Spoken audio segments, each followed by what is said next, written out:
នេះគឺជារបៀបថ្លតម្លម្ជូរត្រីរៀលបាទជាមួយបន្លែត្រកួនបាទហើយនឹងម្ជូរនេះគឺម្ជូ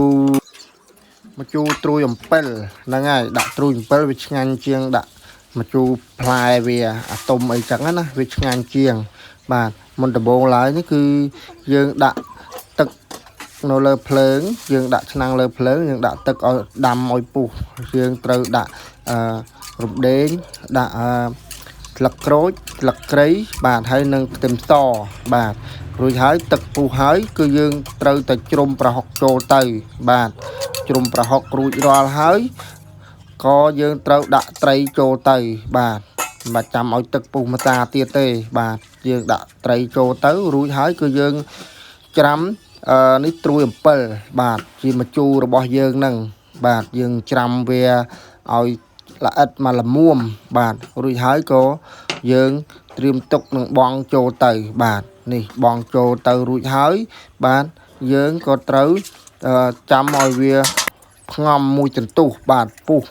ទឹកនឹងទឹកសម្លហ្នឹងពុះអញ្ចឹងយើងឆ្លៀតពេលហ្នឹងគឺគាត់បានបេះម្រះប្រូនេះគឺឈ្ងុយឆ្ងាញ់ណាបាទវាឈ្ងុយល្អបាទម្រះប្រូស្លឹកទៅតូចអញ្ចឹងបាទបន្ទាប់ពីបេះម្រះប្រូរួចហើយត្រកួនយើងត្រូវចិតលាងសម្អាតវាបាទឲ្យរួចរាល់បន្ទាប់មកក៏យើងដាក់ម្ទេសចូលទៅបន្តិចដើម្បីឲ្យវាមានអាជីរសឈ្ងុយឆ្ងាញ់ច្រឡំម្ជូរបើអត់ម្ទេសក៏អត់ឆ្ងាញ់ដែរបងប្អូនបាទខ្ញុំគឺចូលចិត្តអញ្ចឹងឯងបាទបន្ទាប់មកគឺយើងភ្លក់ហើយយើងបញ្ជាក់ត្រង់ចំណុចនេះគឺយើងដាក់ប៊ីចេងបាទយើងកុំដាក់អំបិលបងប្អូនទាំងអស់គ្នាបាទហើយក៏កុំដាក់ស្ករដាក់តែប៊ីចេងទៅបានហើយបាទដាក់ប៊ីចេងហើយយើងភ្លក់វាឲ្យវាមកតំល្មមព្រោះថាប្រហុកវាប្រៃហើយបាទយើងកុំដាក់អំបិលថែមអីបាទយើងភ្លក់មើលតែយើងទៅអីឬក៏បង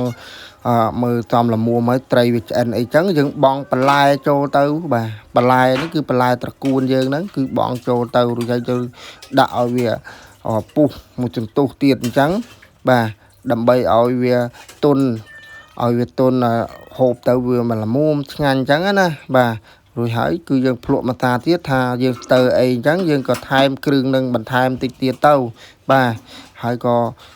បន្ទាប់មកក៏ឲ្យមេដៃមួយអញ្ចឹងហើយគឺថាបែបឆ្ងាញ់ហើយដល់កហើយហ្នឹងហើយបាទរួចរាល់ហើយវីដេអូហ្នឹងបាទហើយកុំភ្លេចគឺម្រះប្រូយើងបងខាងក្រោយថែមទៀតទៅដើម្បីឲ្យវាឆ្ងាញ់វាកាន់តែឆ្ងាញ់តទៀតចឹងណាឆ្ងាញ់អរគុណវីដេអូមានតែប៉ុណ្្នឹងឯងជម្រាបលាបាយបាយ